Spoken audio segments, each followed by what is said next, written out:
Hey, what's going on, everybody? Commander Crane here, and we are back with another Pioneer deck tech. And today we're going to be talking about mono green bears. I'm very excited to share this list with you. As always, at the end of the video, let me know in the comment section, what do you think about the deck? Is there a bear or another card that I definitely should have included in the deck that it did not? Or do you have suggestions for upcoming videos? Just let me know in the comment section. All right, so bears, and you know what? People are going to be mad about this in the comment section. I know they will be.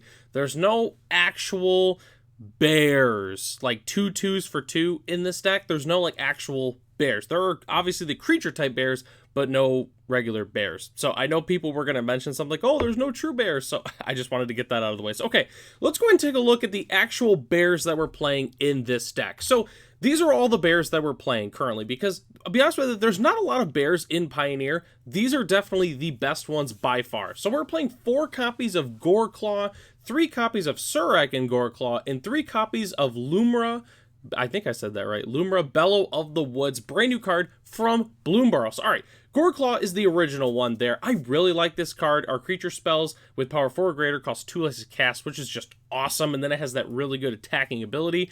Surrak and Goreclaw, also really good, gives our other creatures trample, and then when we play other creatures after it, they get a 1/1 counter in haste, which is really, really good. And then the new Lumra is sweet. Its power and toughness is equal to the number of lands we control, and then when it enters, you mill 4 and return all the lands from the graveyard to the battlefield tapped, which I'm definitely a huge fan of it. So what other cards are we playing in this bear deck? Because the idea is that we ramp into these bears. Well, most of the other cards that we're playing is just ramp for the most part. So we're playing 4 copies of Land of Wolves and 4 Elvish Mystic. And then we're also playing 4 Glimpse the Core.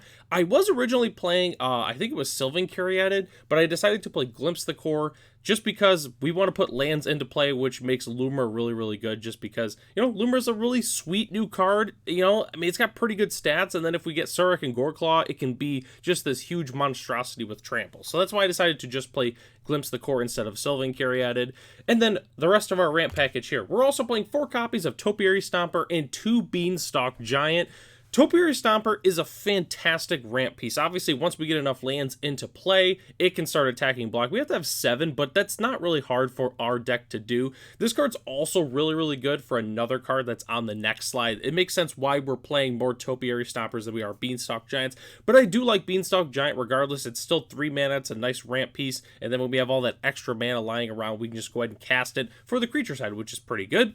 And then rounding out our deck here, so we're playing 4 Cavalier of Thorns and then 4 See the Unwritten. So Cavalier of Thorns is just a really, really good, ramp card in general. I wanted to play a 5-drop. I was going to play Elder Gargaroth, but then I decided to play Cavalier of Thorns just because it works really, really well with Lumra, because we mill, put a land into play, we play the Lumra the next turn, which just fits the curve really well, and then we bring any lands that we didn't put into play with Cavalier of Thorns, we just put them right into play. So definitely a huge fan of Cavalier of Thorns in this deck. See the Unwritten, I love this card. Any excuse to play See the Unwritten, I'm always going to do it. That's also why we're playing the Topiary Stompers, so that way we can get the Ferocious on there. So it's 6 mana, reveal the top 8, put a creature from among them into play. But if you control a creature with power 4 or greater, you put 2 creatures into play. So that's why we're playing the See the Unwritten. I really like this card. It's sweet. I mean, again, any excuse I have to put this in a deck, I'm always going to do that. So don't go anywhere yet, though. We still have to talk about our lands, our sideboard, as well as some budget alternatives for this deck. Sorry, the land base is really simple because we are mono green. We're playing 2 copies of Turntimber Symbiosis, which is sort of a land, and then we're playing 2 copies of Lair of the Hydra and 1 Boseiju. I kind of count Turntimber as a land. Obviously, the backside, you can pay 3 life and have it enter untapped, but it's also good because we're a ramp deck, so if we draw this late game, we can just go ahead and cast the Turntimber Symbiosis, which is like a mini See the Unwritten, but it's still very good in its own right. And then rounding out our lands here, we're playing 4 copies of Field of Ruin, 1 Cavern of Souls, and 14 Forests. So Field of Ruin is just good. I wanted a utility land that could also work with Lumra, and again, it definitely does. We can Field of Ruin, then we play Lumra, we buy it back, we can do Field of Ruin again. With mono green, obviously, our removal is somewhat limited, and there's a lot of really good man lands in this format, so that's why I decided to play the 4 copies of Field of Ruin. Cavern of Souls is pretty self-explanatory. We're just playing 1 because although we do have a decent amount of bears, you know, we're also playing plant, dinosaur, giants, and elves, so I didn't want to just play a whole bunch of Cavernous Souls and have them not work as well. So that's why we're just playing the one copy of Cavernous Souls for control decks. And then obviously the 14 Forest, and as our spicy basic land of the day, I know I've been featuring a lot of the Bloomburrow full arts, but I also like the Bloomburrow non-full arts that they have featured as well, and I really do like this artwork here, because I could definitely see Lumra maybe hanging around there. I know it's kind of like more of a scarier bear, and this seems like a more peaceful forest, but you never know. I can see Lumra hanging out on that forest specifically. So, okay, let's go and hop into the sideboard here, which, again, we're mono green, so our sideboard plan is really simple. We're going to want some Graveyard Hate. I personally would recommend Tormod Script or Soul Guide Lantern. Either one of those are fantastic.